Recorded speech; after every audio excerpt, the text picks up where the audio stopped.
Assalamualaikum warahmatullahi wabarakatuh. Kami dari kelompok 5B izin mempresentasikan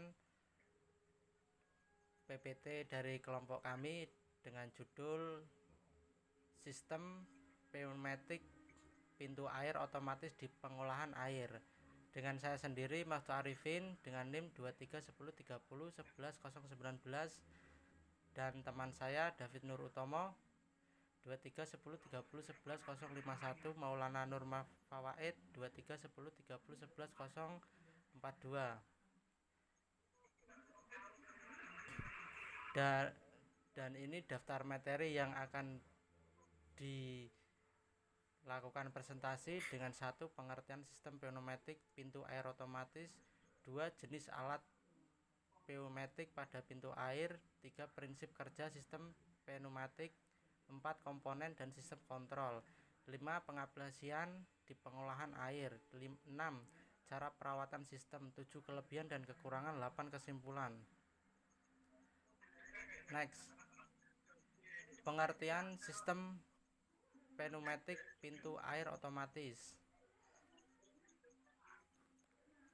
Sistem pneumatik pintu air otomatis adalah teknologi canggih yang memanfaatkan tekanan udara untuk menggerakkan pintu air secara mandiri, memungkinkan pengaturan aliran air tanpa intervensi manual, meningkatkan efisiensi operasional. 2. Sangat vital untuk pengolahan air irigasi yang presisi dan pengolahan air limbah yang tepat waktu. 3. Mengurangi biaya tenaga kerja dan meminimalkan kesalahan manusia. Next, Mas.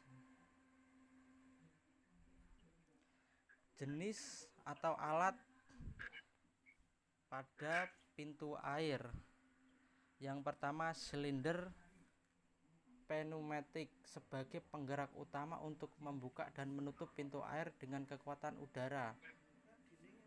2. Adalah katup pneumatik yang mengatur arah dan aliran udara bertekanan menuju silinder, mengontrol pergerakan pintu.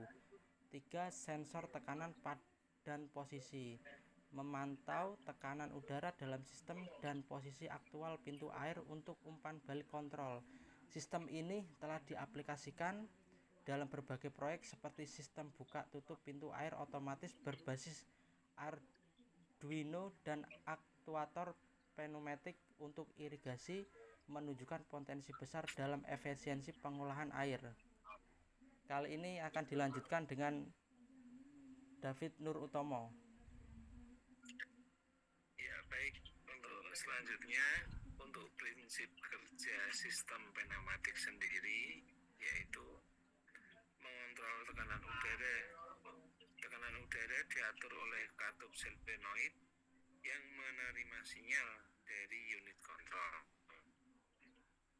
Kemudian digerakkan silinder. Silinder pneumatik sendiri bergerak membuka atau menutup pintu air sesuai perintah.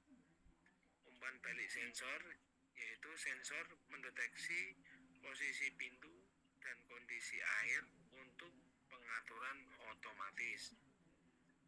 Integrasi microcontroller, yaitu sistem dapat diintegrasikan dengan microcontroller, misalnya Arduino, untuk otomatisasi cerdas. Kemudian untuk komponen sendiri, komponen dan sistem kontrol yaitu komponen udara, menyediakan udara bertekanan untuk seluruh sistem. Kemudian tabung penyimpanan udara, fungsinya menyimpan udara bertekanan untuk menjaga stabilitas sistem. Kemudian microcontroller mengatur sinyal katup berdasarkan data sensor seperti Arduino atau PLC. Monitor dan interface menampilkan status sistem dan memungkinkan pengaturan manual atau otomatis. Pengaplikasian di pengolahan air, contoh irigasi, pengaturan aliran air untuk ketahanan pangan. seperti yang dilakukan di WWS Nusa Tenggara. Kemudian untuk pencegahan banjir, untuk mengontrol pintu air otomatis di daerah rawan banjir dan rob. Kemudian pengolahan air limbah, pengendalian debit air secara presisi untuk proses yang optimal. Kemudian pengisian tangki otomatis, yaitu pengaturan level air menggunakan sensor ultrasonik dan kontrol PED.